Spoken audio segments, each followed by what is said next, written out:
नमस्कार दोस्तों, आप लोगों का सृष्टि IQ चैनल में बहुत बहुत स्वागत है। मैं सुनील शर्मा।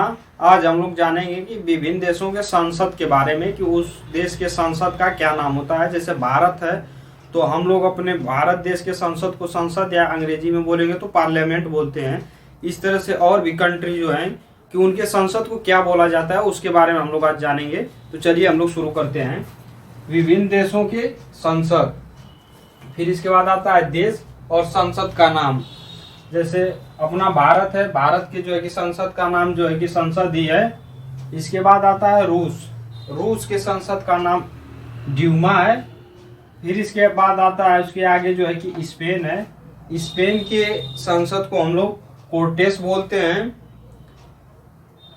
फिर इसके बाद आ जाता है ब्रिटेन, ब्रिटेन के संसद को हम लोग पार्लियामेंट बोलते हैं। ब्रिटेन की संसद को पार्लियामेंट बोलते हैं। और भारत की संसदीय प्रणाली भी ब्रिटेन से ही ली गई है। फिर इसके बाद आता है जर्मनी, जर्मनी के जो है कि संसद को हम लोग बुंडस्टैग बोलते हैं। जर्मनी के संसद को बुंडस्टैग बोलते हैं। फिर इसके बाद आता है मंगोलिया, मंगोलिया के संसद को हम लोग खुरल बोलते हैं। फिर इसके बाद इसके आगे आता है ईरान, ईरान के संसद को हम लोग मजलिस बोलते हैं। ईरान, उसके संसद का नाम मजलिस। फिर इसके बाद आता है ताइवान, ताइवान के संसद को हम लोग युआन बोलते हैं। इजराइल, इजराइल के संसद को हम लोग नेसेट बोलते हैं। फिर इसके बाद आता है जापान, जापान के संसद को हम लोग डायट बोलते हैं। फिर इसके बाद आता है मालदीव, मालदीव के संसद को हम लोग मजलिस बोलते हैं। यानी ईरान के संसद को भी मजलिस और मालदीव के संसद को भी मजलिस बोलते हैं।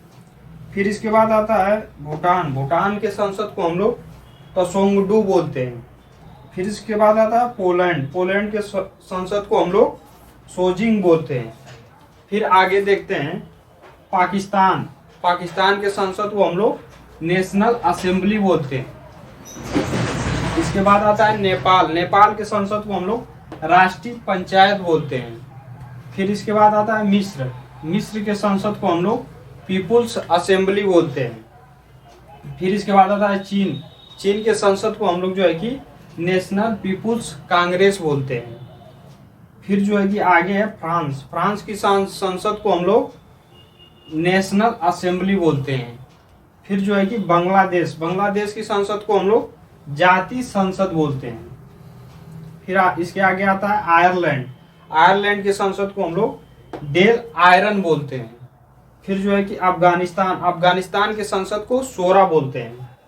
फिर ऑस्ट्रेलिया, ऑस्ट्रेलिया के संसद को पार्लियामेंट बोलते हैं, ऑस्ट्रेलिया के संसद को पार्लियामेंट बोलते हैं।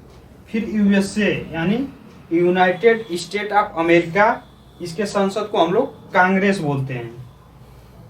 कांग्रेस का मतलब होता है कि शक्तिशाली लोगों का संगठन, तो इसीलिए उसके संसद को जो है कि कांग्रेस बोलते हैं। डेनमार्क, डेनमार्क के जो है कि संसद को हम लोग फोल्केटिंग बोलते हैं।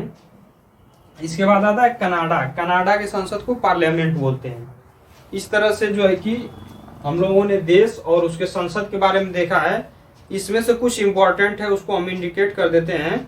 ज़्यादातर जो भारत के पड़ोसी देश हैं और उनके संसद के बारे में एग्जाम में क्वेश्चन उससे बन जाता है, तो उसके बारे में हम लोग एक बार और देख लेते हैं। जैसे भारत का तो संसद हो गया, रूस है, रूस का भी इम्पोर्टेंट होता है ड्यूमा, इसको याद रखिएगा आप लोग। फिर इसके बाद जो है कि मंगोलिया का खुरल, इसको भी याद रखिएगा आप लोग। फिर ईरान का मजलिस, ताइवान का युआन और इजराइल, इजराइल का नेसेट, ये भी महत्वपूर्ण ही है, ठीक है। और फिर जापान, जापान का डायट, यानी रूस का ड्यूमा और जापान का डायट, दोनों ही महत्वपूर्ण है, इसको याद रखिएगा आप लोग। मालदीव का मजलिस है और ईरान का भी मजलिस है। फिर इसके बाद भूटान का त्सोंगडू पता होना चाहिए, भूटान का त्सोंगडू। फिर इसके बाद नेपाल का राष्ट्रीय पंचायत, नेपाल का जो है कि संसद को जो है कि हम लोग राष्ट्रीय पंचायत बोलते हैं, इसको पता होना चाहिए।